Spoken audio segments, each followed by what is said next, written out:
Hi friends, welcome to my channel. ఈరోజు night dinner chicken. నేను ఇప్పుడు చికెన్ చేయడానికి ప్రాసెస్ చెప్తున్నాను. దీంట్లోకి నేను ఇప్పుడు గిన్నె పెట్టుకున్నాను. గిన్నెలో ఆయిల్ పోసేసుకొని ఆనియన్స్ వేసేసుకొని అల్లం వెల్లి పేస్ట్ చేసుకొని లైట్గా సాల్ట్ వేసుకొని పసుపు వేసుకొని పెట్టుకున్నాను. ఇప్పుడు చికెన్ వేసుకుంటాను. ఫ్రెండ్స్, ఇప్పుడు చికెన్ వేసుకొని పెట్టేసుకున్నాను. ఇది మంచిగా కొంచెం వేగనివ్వాలి. చూడండి, దీంట్లో మొత్తం వాటర్ అంతా వెళ్ళిపోవాలి. వాటర్ వెళ్ళిపోయే వారికి ఇలానే ఉడికించుకొని పెట్టుకుందాం. అంత లోపల మూత పెట్టేసుకుందాం.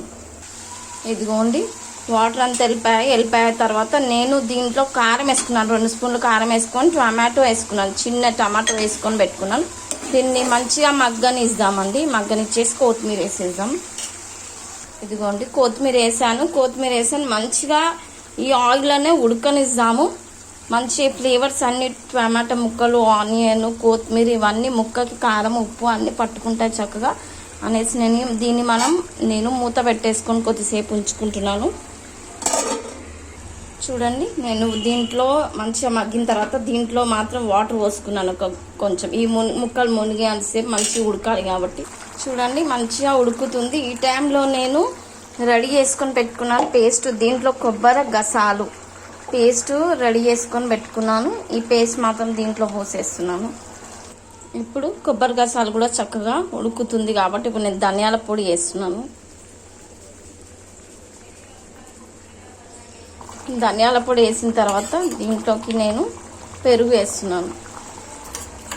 పెరుగు 2 స్పూన్స్ 2 or 3 పెరుగు వేస్తున్నాను. చూడండి, చక్కగా ఉడుకుతుంది.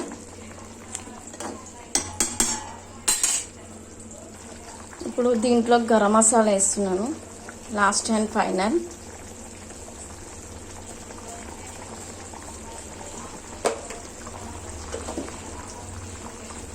చూడండి, చక్కగా ఉడుకుతుంది. ఇంకొద్దిగా ఉడికితే రెడీ అయిపోయినట్టే అండి. ఇంకొంచెం దగ్గరకు అవ్వాలి. ముక్క మాత్రం మంచిగా ఉడకాలి. ముక్క లోపలికి మంచిగా కారం, ఉప్పు మంచిగా పట్టుకోవాలి. ఇది చూడండి, రెడీ అండి. Chicken curry ready. Wow, let's start అండి. ఇప్పుడు తిందాం. దీంట్లోకి చపాతీ కానీ రైస్ కానీ చాలా బాగుంటుంది.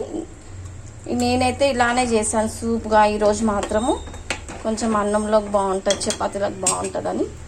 Please like, share and subscribe. Thank you.